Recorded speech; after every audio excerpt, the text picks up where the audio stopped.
What separates humans from animals? Is it our DNA? Is it our brain? Our cognitive ability to perceive the world around us?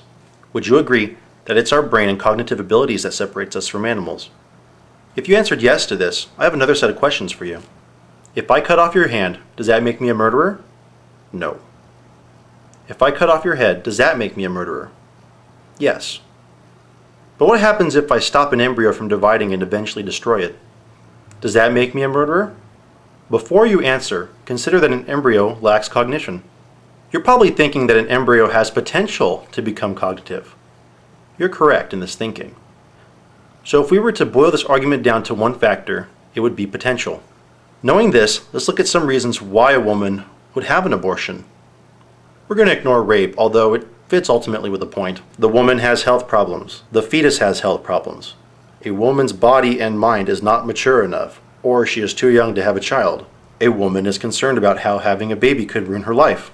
A woman has not achieved everything she wanted to before she starts a family. A woman cannot afford a baby now. The woman has problems with a relationship, or she wants to avoid single parenthood. The woman is not ready for the responsibility that a child brings. The woman doesn't want others to know she's had sex or is pregnant. All these reasons come down to one common denominator: potential. The woman has other obligations she has yet to fulfill, and having a child will hinder this potential. So if your argument against abortion is based on the potential of an embryo, it would appear that this could create some internal conflict. The embryo is just a collection of cells, just like your hand's a collection of cells. So how is it that I can cut off your hand and not be a murderer, but stop some cells from dividing, and that makes me a murderer? According to the anti-abortion cohorts, or the anti-choicers as I like to call them, the difference is the potential. Let's take the example of Terri Schiavo. As most of you know, this woman was brain dead. If you're against having her feeding tube pulled, why? Is it because she was still alive? Well, if you agreed earlier that the difference between humans and animals is our higher cognitive abilities, consider that you agreed with this idea that cutting off a hand wasn't murder, and that cutting off someone's head was murder. She was brain dead, literally, meaning she lacked any cognitive abilities. So if you're in favor of keeping those alive because they have potential, how does Terri Schiavo or any other brain dead patient fit into this equation? Why do people cling to the idea of keeping brain dead patients alive? Could it be that they fear death and don't want to face it? Could be. Look, free thinkers understand that you only get one shot in this life. What one does with this life is their potential. We want what's best for our children. We want the best potential for our children.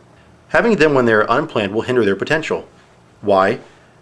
Because very few people who have unplanned pregnancies can provide enough for their children to be fully successful. There are exceptions, but there's not very many. Free thinkers and theists essentially want the same thing, but for different reasons. They want full potential. But theists are cutting off their nose to spite their face by opposing a woman's right to choose. They favor the potential of the unborn at the expense of the potential for all women. Pro-choice supporters favor a woman's potential over that of a fetus. So why are pro-choice supporters perceived backwards in their thinking? We take into consideration the human condition. We take into consideration the world we live in. Those who have children unplanned have children that will have unplanned pregnancies in the future.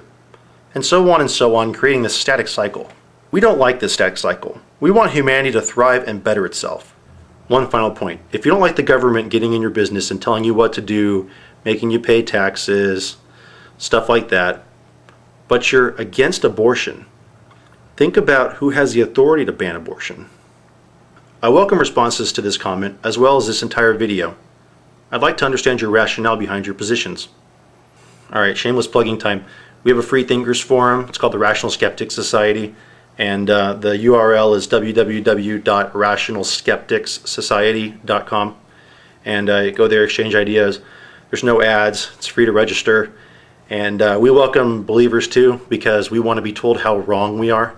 And, it stirs the pot a little bit, gets things not so dull. Anyway, thank you very much.